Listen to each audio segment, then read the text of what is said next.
and welcome back to Labels with Erica. I'm still not Erica. This is advanced label design for the Brother PT-D610BT label maker. Today we're going to walk you through using different fonts and symbols. We're also going to go over how to add frames and barcodes, as well as multi-line labels, and finally, storing and recalling label designs. Let's recap how to use different fonts and symbols. With your label already pulled up, you guys are going to hit the FN key. In that menu, you'll see many options. So we're going to use the arrows to toggle through, and you're going to find font. Click OK. And there you have your different fonts, which again, using the arrows, toggle up or down to find the one that you best like, and then hit OK. Let's recap how to use some symbols.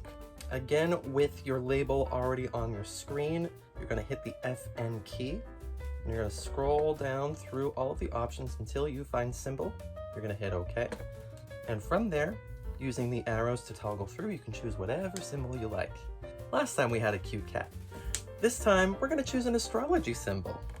So when you find astrology, hit OK. And again, you can toggle through all of the 12 signs. Let's say you're a fun Gemini. Let's click on the Gemini symbol. And voila, there it is in your label. If you're enjoying this content and you want to learn more, don't forget to like and subscribe. Erica appreciates it. Alright, so let's go over how to add some frames and barcodes to your label. With your label already on the screen, you're going to hit that FN key once more.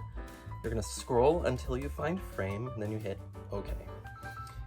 In the frame section, you have many options, so whether you want a simple frame, a decorative frame, a business frame, whichever one you want, you just hit OK when you find it. We're going to go with decorative today.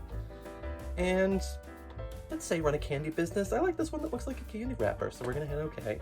And voila, it's on your label. Okay, so let's add in a barcode. You're going to go back to your label, but this time you're going to clear it. This is not a mandatory step in order to create a barcode, but just for our purposes today, we're going to clear the label. So when you hit the clear button at the top, it says clear text and format, text only. We're going to choose text and format. You click OK, and now you have a clear label to add in a barcode. So for a barcode, you're going to go back to that FN button. You're going to scroll on down until you find barcode, and you're going to hit OK. All right, so once you're in the screen, there's a few things that you have options to choose from. Protocol is dependent upon you and your business needs. Today, we're going to stick with code 39. Width, you want your label to be large.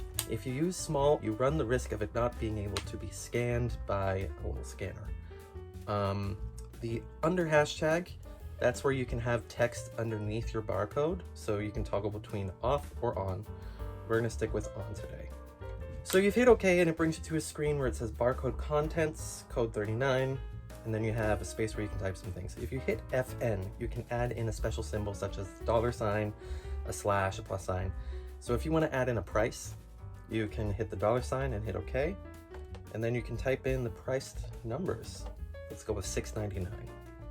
So you type that in, you hit OK, and it brings you back to your label, which has the barcode and the price right underneath the barcode. Let's go over multi-line labels. The first thing you're going to do is clear your label. So hit the clear button, go through that process one more time. Now you have a blank label. You're just going to simply type whatever it is you want. I'm going to stick with Erica. And then towards the bottom on the right-hand side, you see the enter button. You're going to hit enter and type whatever else you want. Now you have multi-line labels. And finally, let's go over saving and recalling label designs. So you have your beautiful label and you want to save it. The first thing you're going to do is hit our trusty friend, the FN button. Using the arrows, toggle through the options until you find save. Hit OK. And then you see that there's various places to save it. You're just going to choose number 1 or 2 or 3 and hit OK. And now it is saved. So let's say you want to recall it. It's a brand new day. You open up the machine, and on the left-hand side, you see File. You're going to hit OK to enter the file system, and then you find the label you just created. You're going to hit OK, and then you see Print, Open, Delete. We're going to open it. You hit OK, and there you have your label ready to go. Alright friends, today in Advanced Label Design we started with a recap of how to add in and play with different fonts and symbols. Then we went over adding in frames and barcodes, multi-line labels, and finally saving and recalling label designs. Next time we're going to talk about connecting to devices. This has been Labels with Erica. I'm still not Erica. See you next time.